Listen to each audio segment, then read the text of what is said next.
Olá, você amigo telespectador e ouvinte, no caso. Eu me chamo Emanuele Amanda.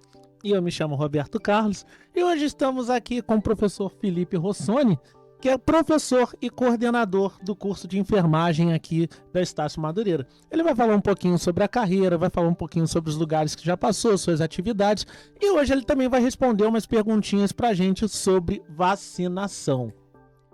Então, professor, você pode falar um pouquinho pra gente aqui sobre sua carreira, sobre um pouquinho sobre você? Bom, primeiramente, obrigado pelo convite. Um prazer estar aqui com vocês, esclarecendo dúvidas, enfim, batendo esse papo.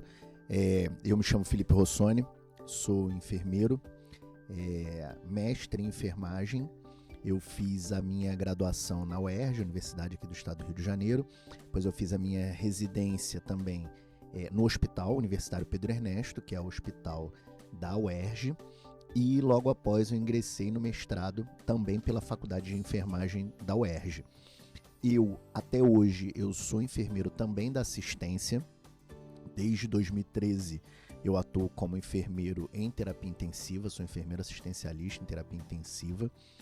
Também tive passagens pela área da saúde pública, então já atuei como enfermeiro de família, numa clínica da família no Complexo do Lins durante quase 5 anos.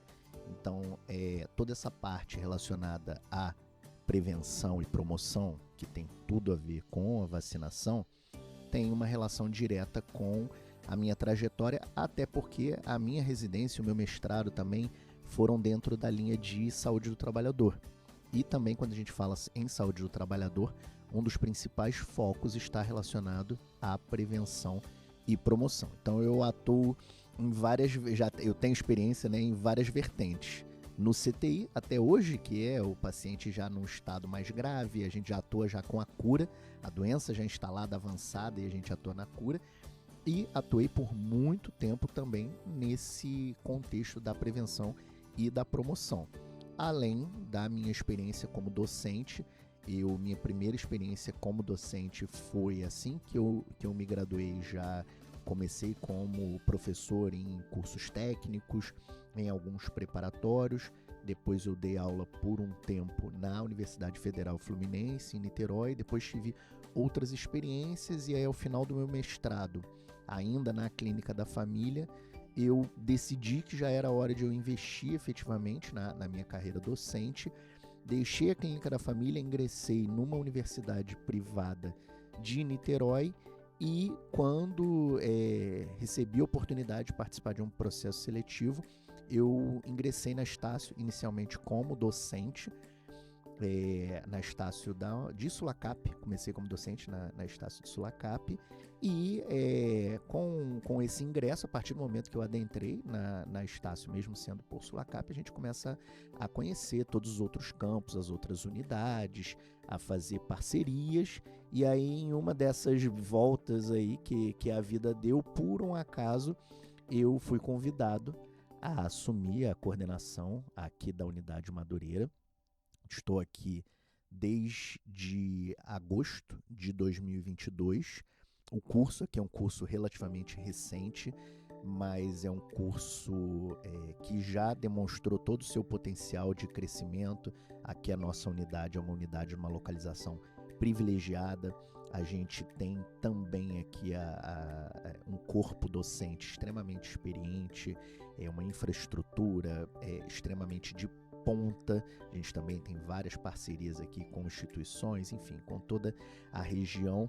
Então, hoje eu me considero realmente de coração como um docente coordenador aqui da Estácio Madureira, porque tudo aqui conspira para você se apaixonar pela instituição, pela região. E hoje realmente eu sinto um enorme prazer. A gente faz aqui, o que a gente faz aqui realmente é apaixonante, porque além de eu já ser uma pessoa apaixonada pela profissão, eu também me apaixonei pela docência, me apaixonei pela instituição. Então, mais uma vez, estou aqui para somar. Eu sou uma pessoa que sempre que tem alguma ideia, sempre que tem algum convite para poder ensinar, para participar, para poder interagir, para poder realmente falar sobre saúde, eu sempre estou disponível, então sempre que precisar, o convite já de antemão já está aceito. Em cima disso, professor, a gente vai fazer umas perguntas aqui justamente sobre o tema vacinação, e a nossa primeira pergunta é a seguinte, ó. O calendário de vacinação, ele muda anualmente, né, para se adaptar a novas descobertas científicas e epidemiológicas. Em 2024, é importante saber quais vacinas estão sendo priorizadas pelo Ministério da Saúde para garantir a proteção da população contra diversas doenças. Quais são as vacinas recomendadas pelo Ministério da Saúde para esse ano de 2024? Então, Roberto, as vacinas, elas seguem o nosso chamado PNI, que é o Programa Nacional de Imunização, e elas fazem parte de um calendário extremamente extenso. Porque você tem as vacinas que são vacinas recomendadas desde o nascimento da criança, né? Desde o nascer até uma pessoa considerada idosa. Então, primeira coisa, a vacina ela é gratuita. A vacinação, ela é qualquer posto de saúde, qualquer clínica da família, qualquer unidade de atenção básica, ela tem vacina disponível para a população. Então, a primeira coisa que eu sempre recomendo, busque atendimento. A equipe de enfermagem é uma equipe extremamente preparada e atualizada sobre todo esse contexto de vacinação. Então, sempre busque o serviço de atenção básica, o posto de saúde, a clínica da família próximo à sua região para se informar. O que a gente tem atualmente, eu vou pegar aqui de forma mais resumida, os extremos. Ao nascer, a vacina que a gente tem recomendada hoje é a BCG, que todo mundo tem a marquinha no braço, e a vacina contra a hepatite B, são as vacinas recomendadas ao nascer. E depois, ao longo desse período, mês a mês, existem vacinas que vão sendo administradas. Aí, dentre elas, nós temos a pentavalente, a vacina oral contra o rotavírus humano. Eu acho que é melhor voltar, né? Júlio, que eu esqueci de botar no... Pode seguir? Tá, vou botar aqui, desculpa.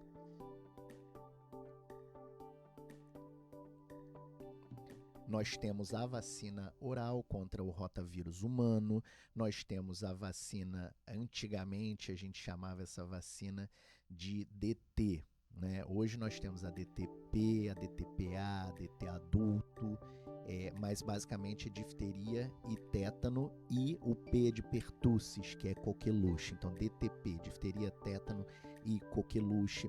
A gente tem também a tríplice viral, que em determinado momento se torna tetraviral, e aí você tem sarampo, cachumba, rubéola. Temos a meningocócica, pneumocócica, HPV, isso daí tudo vai seguindo um calendário de acordo com a faixa etária, né, da criança, né, do recém-nascido, criança, adolescente. E aí na idade adulta a gente começa a ter as vacinas chamadas de reforço. Por quê? Partindo-se do princípio que você está com o seu calendário vacinal desde a sua infância em dia, depois de determinado tempo, essas vacinas elas acabam por perder um pouco a eficácia. Os seus anticorpos eles se esquecem de como se defender daquelas doenças. Então aí surgem outras vacinas no calendário do adulto que entram como reforço. E aí das principais a gente tem, por exemplo, a vacina da gripe, que é a influenza, que é anual. A gente hoje já tem a inclusão da vacina contra a Covid. A gente tem também a febre amarela, a DT adulto, como eu falei, e a vacina também contra a hepatite B. Então, dentre esses extremos, essas são as principais para serem gravadas, mas, repetindo, é sempre importante comparecer à atenção básica da sua região, à clínica da família, porque existem peculiaridades que precisam ser avaliadas, cada um com o seu cada um, existem questões individuais que precisam ser analisadas antes de você seguir à risca esse calendário. Então é sempre importante ter uma avaliação antes de você seguir esse calendário. Então, vamos continuar aqui no assunto de vacinação infantil, porque muitos pais têm deixado de vacinar, então vamos continuar reforçando, né? Então, fazer o que? A pergunta para o senhor. A vacinação infantil é crucial para prevenir surtos de doenças contagiosas nas escolas, né?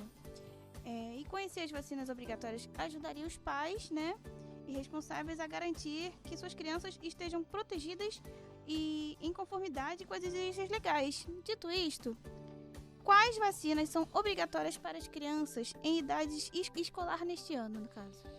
Então, reforçando, todas essas vacinas que eu citei, elas são obrigatórias, elas fazem parte da caderneta da criança, né? Mais uma vez, a BCG, nós temos a hepatite B, que após determinado período ela ela pertence à pentavalente, nós temos a tríplice viral, que evolui depois para a tetraviral, pneumocócica, meningocócica, a VORH, né? Que é vacina oral contra rotavírus humano, temos a vacina também da febre amarela. Então isso vai variar de acordo com a faixa etária para que essa criança tome essa vacina, mas uma criança que já está numa idade a ponto de começar a creche ou de começar a escola, teoricamente todas essas vacinas já devem estar contempladas no seu cartão vacinal. A única vacina que essa criança vai tomar com uma idade um pouco mais avançada é a vacina contra o HPV, que já é uma vacina que entra na criança já com uma idade já ali na pré-adolescência.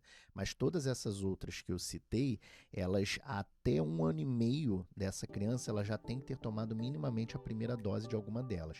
Existem outras que já vão ter até sido, ter completado a sua rotina, né, o seu regime de 3 doses, por exemplo, e depois você entra com doses de reforço, que aí vem, algumas são de 10 em 10 anos, por exemplo, e as vacinas que vêm como sendo vacinas anuais.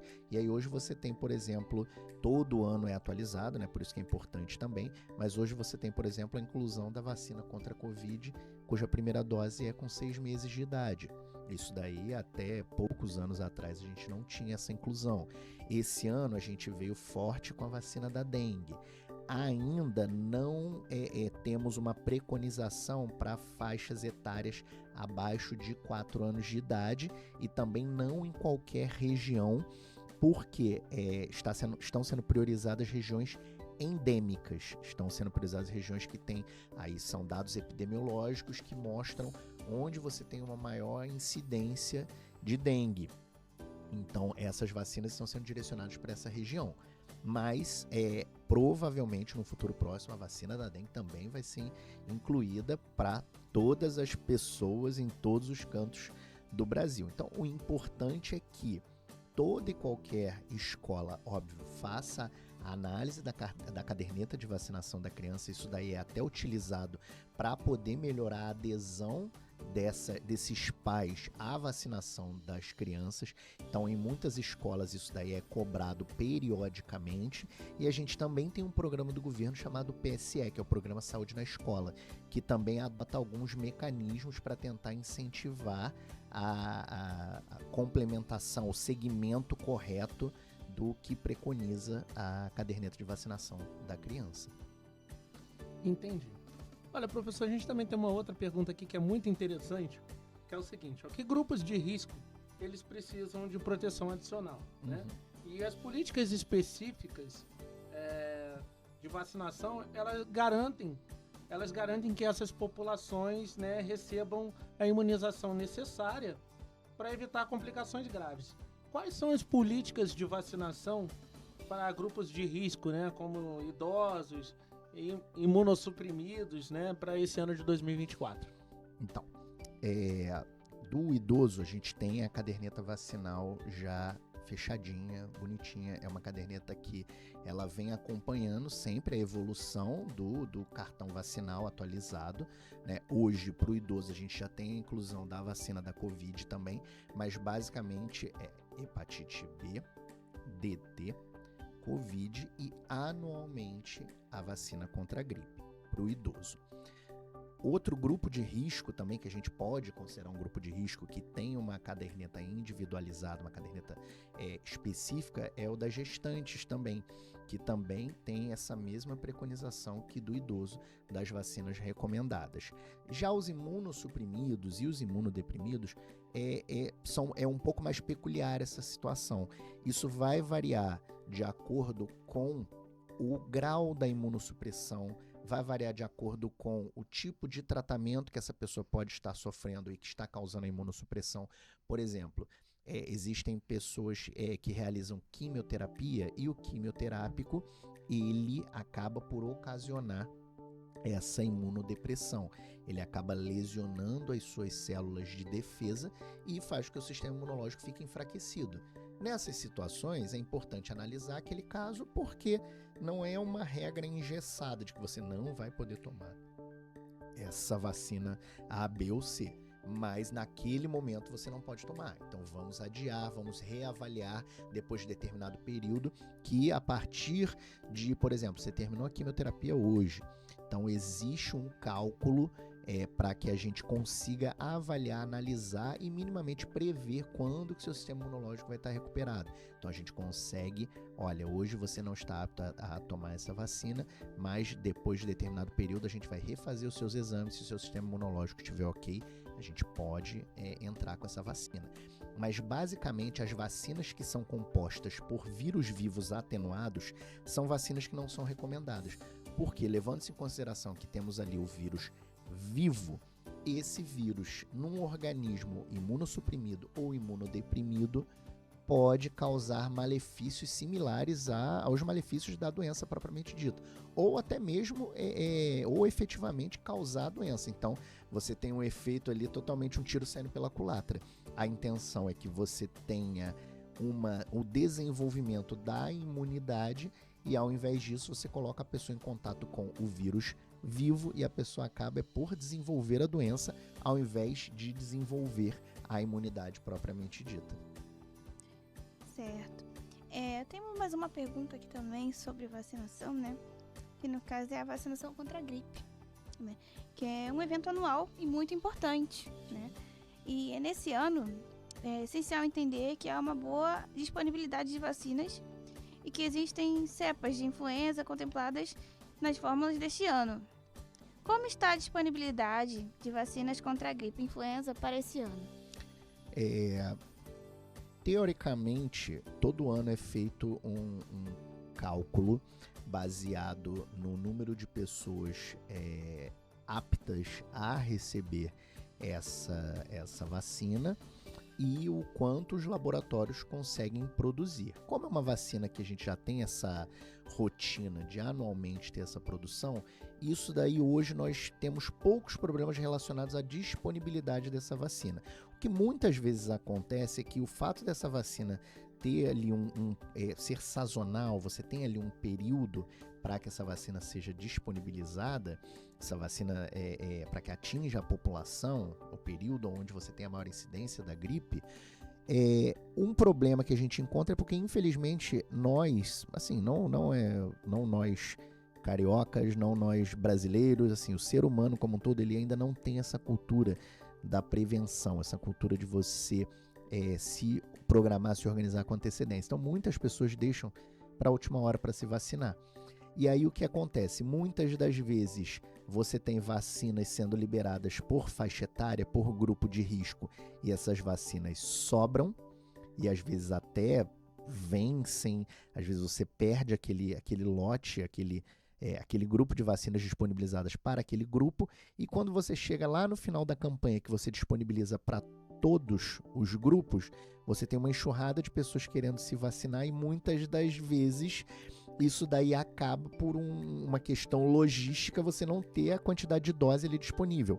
Ou, por exemplo, as doses elas são disponibilizadas, distribuídas de acordo com o cadastro, com as redes de atenção em saúde. Então eu tenho, por exemplo, eu tenho 15 mil usuários do SUS cadastrados na região da Clínica da Família de Madureira, por exemplo. Então eu vou disponibilizar 15 mil doses de vacina. Só que muitas das pessoas não se vacinam no local onde ela reside, muitas das pessoas não atualizam seus dados. Eu me mudei para uma outra região e eu não atualizei, então por vezes acontece dessa distribuição não ser igualitária justamente por isso, porque as pessoas, às vezes os dados reais não estão compatíveis com os dados teóricos, com o que o sistema tem ali disponível. Mas, independente disso, eu afirmo para você que nesse ano não houveram relatos de problemas relacionados à disponibilização da vacina. Pelo contrário, existem até algumas campanhas excepcionais sendo realizadas para tentar aumentar a adesão da população, porque a gente tem observado uma redução ou minimamente uma estagnação na adesão à vacinação da gripe. Pois é, professor, a gente tem mais uma pergunta aqui sobre isso, que a pesquisa em vacinas ela está em constante evolução, né? Novas vacinas podem oferecer proteção contra doenças anteriormente sem cobertura ou melhorar a eficácia e segurança das imunizações existentes. Existem novas vacinas no mercado que foram aprovadas recentemente? O melhor exemplo disso que você me perguntou é a vacina da dengue. A vacina da dengue, ela foi aprovada basicamente assim, quando fecharam todos os protocolos, todas as exigências para que ela fosse liberada no mercado, foi em dezembro do ano passado, dezembro de 2023, então isso tem 6 meses. É uma vacina que passou por todos os protocolos de aprovação e que nós, principalmente nós aqui no Rio de Janeiro, sabemos do quanto a dengue assola o nosso estado, a nossa cidade, principalmente nesse período de verão, esse período de chuvas. Então é uma vacina mais do que necessária, principalmente aqui para a nossa população. Certo. Continuando, né, nas nossas perguntas aqui, as vacinas combinadas, vamos falar um pouquinho sobre vacinas combinadas agora. Elas protegem contra múltiplas doenças, como o senhor mesmo falou da tríplice, da BCG, no caso, né? E com uma única injeção, né, no caso. E podem aumentar a adesão, a vacinação e simplificar os calendários de imunização, né? Quais os benefícios das vacinas combinadas disponíveis atualmente? Olha, um dos principais benefícios das vacinas combinadas está relacionado justamente ao que eu disse sobre a adesão. Porque muitas das vezes o que a gente tem são pessoas que, por N motivos, muitos deles infelizmente banais, e muito da questão que eu disse sobre a cultura de prevenção, a gente infelizmente tem muitas pessoas que deixam para a última hora para poder buscar aquela vacina, ou não atentam para a importância de seguir aquele calendário. Então, às vezes você tem, vou dar um exemplo, a vacina da hepatite B. Você toma a primeira dose hoje, suponhamos que você fez um exame e verificou que a sua imunidade está baixa da hepatite B, ou você nem mesmo se recorda que você tomou a vacina, vai precisar, por algum motivo, refazer todo o esquema.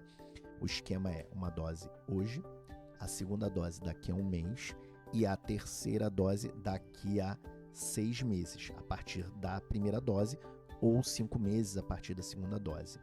Muitas das pessoas se esquecem e aí vão tempos depois, dependendo do tempo que você for depois, você tem que refazer todo o protocolo. Então, a vacinação numa dose única, ela oportuniza e ela otimiza a vacinação propriamente dita, porque muitas vezes a gente, principalmente quem atua em atenção básica, a gente tem que aproveitar aquele momento que a gente tem o usuário ali conosco para poder ofertar o máximo de cuidados possíveis. Então, por exemplo, eu fiz um atendimento para você veio para ser atendida por conta de suspeita de dengue.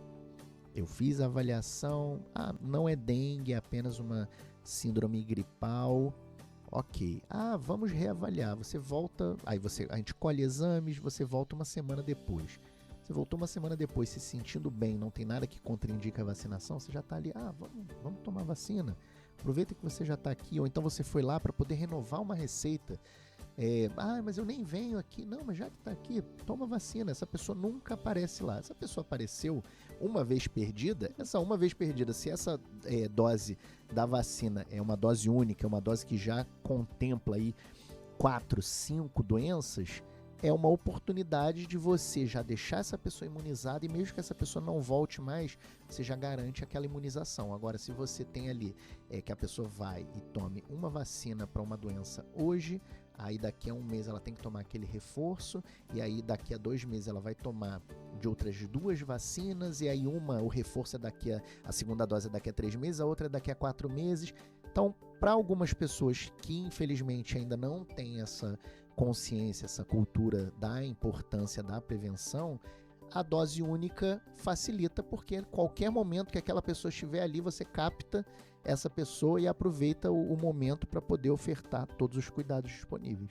Muito legal. Agora a gente tem mais uma pergunta aqui, que é a seguinte, ó.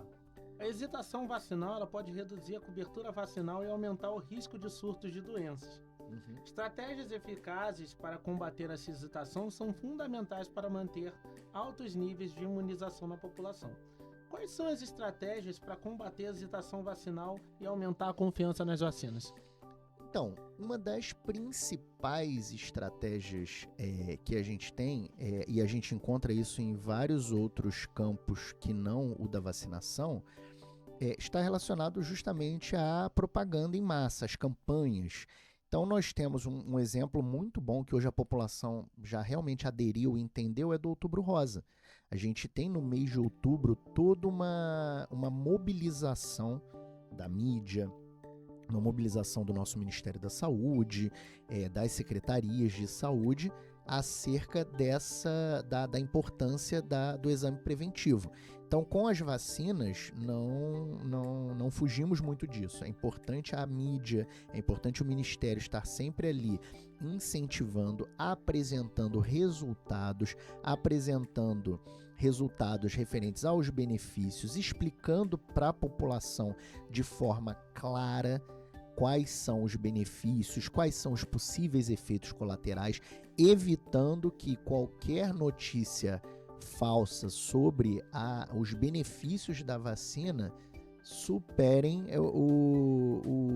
a importância delas. Então, o que a gente tem muitas vezes aqui, devido a, por exemplo, fake news sendo veiculadas, as pessoas acreditam que o risco de não tomar a vacina supera o benefício de se vacinar.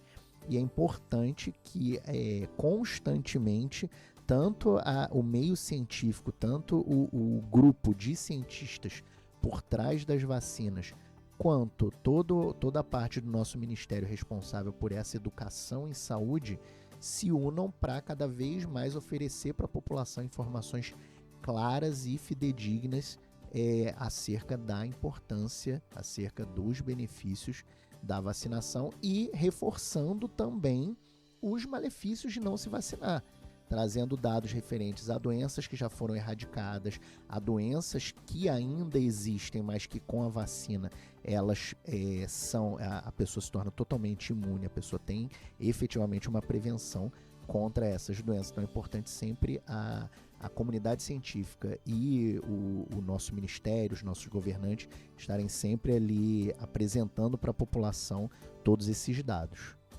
Correto. E a gente sabe que algumas vacinas têm efeitos colaterais, então eu vou fazer uma pergunta mediante isso, né? Alguns efeitos colaterais comuns, né, ajuda a preparar e informar as pessoas sobre o que esperar após a vacinação, reduzindo a ansiedade e melhorando a aceitação. Quais são os efeitos colaterais mais comuns das vacinas atualmente em uso?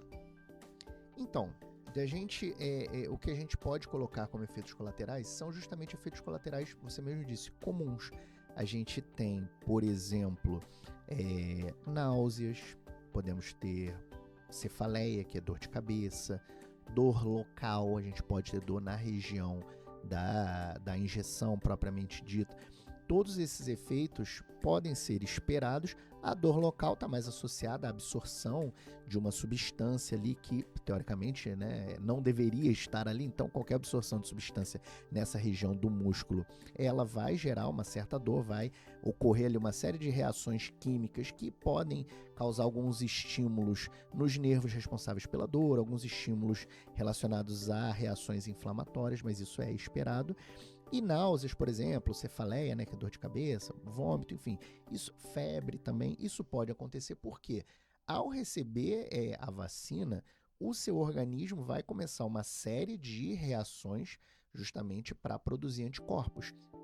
E qualquer produção de anticorpos, qualquer situação envolvendo o metabolismo do seu sistema imunológico, toda a sua energia vai ser direcionada para esse efeito. E aí podem surgir, sim, alguns efeitos colaterais comuns. Lembrando que esses efeitos colaterais comuns, eles surgem, o próprio nome já diz, são comuns. Então, qualquer alteração, qualquer distúrbio no nosso organismo, a gente pode ter esse tipo de alteração. E quando a gente recebe uma vacina e começa a produzir anticorpos para aquela doença em específico, isso é, sim, temporariamente, um distúrbio do nosso sistema. E aí, por isso é que esses sintomas podem vir, mas são sintomas esperados.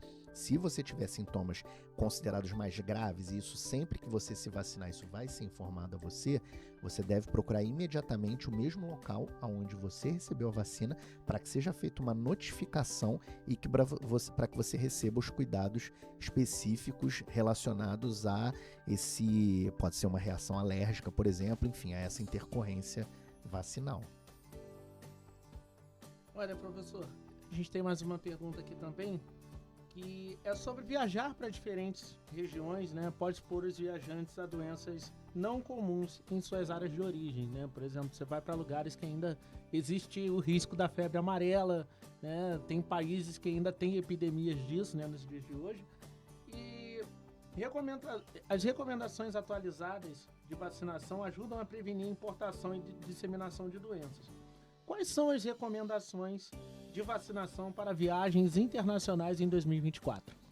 Olha, hoje o que a gente tem de básico aqui no Brasil, nós temos a ADT, a tríplice viral, a febre amarela e a hepatite B.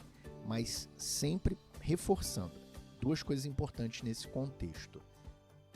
Você ter toda a sua caderneta completa, né? Não é porque esse é o mínimo que você vai atingir o mínimo, porque isso a gente pensando na viagem internacional, mas para todo um contexto a nível Brasil, é importante que você tenha a sua caderneta completa e é sempre importante também analisar o país em específico para o qual você está viajando, porque aí, como você mesmo já ressaltou, existem doenças específicas em determinados países, às vezes o país tropical, às vezes o país que tem uma questão de saneamento um pouco mais prejudicada, às vezes países que tenham doenças específicas que são endêmicas, que são regionalizadas.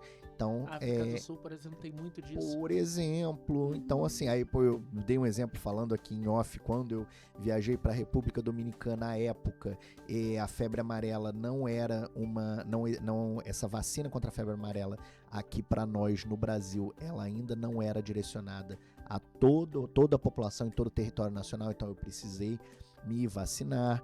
Então é importante você, além de ter a sua caderneta em específico totalmente completa, você se informar sobre as doenças específicas, sobre as vacinas recomendadas para o país em questão para o qual você está viajando. Mas para Manaus, né, Amazônia, tem que tomar, né? Sim, existem. Antigamente, quando eu viajava para essa região norte, ali a região da Amazônia, era o que indicava a vacinação da febre amarela.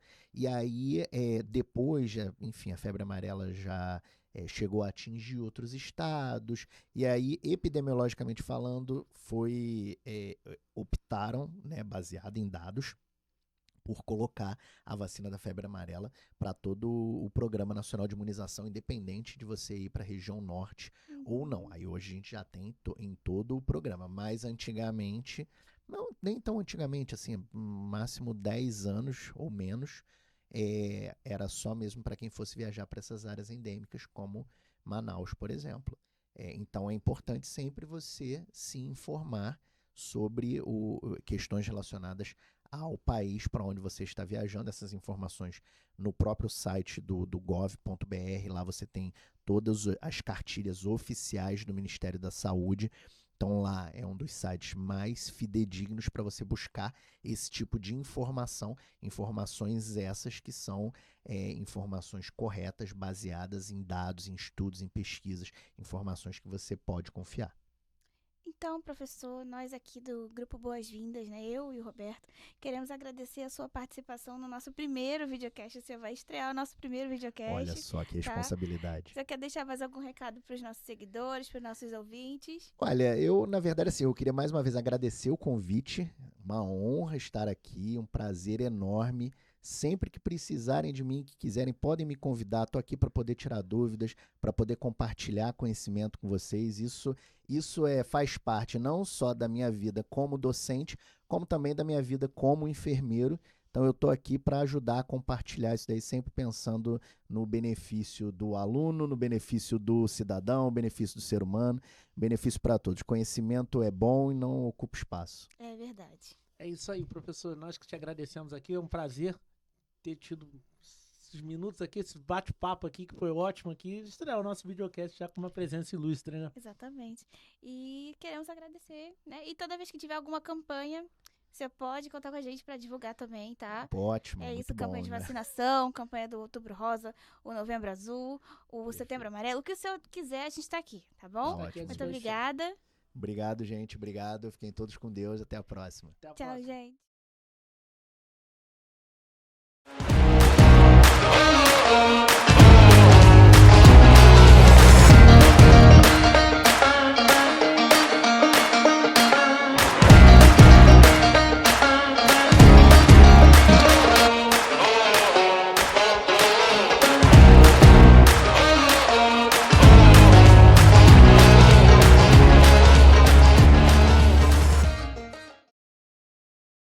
Ótimo, galera. Ótimo.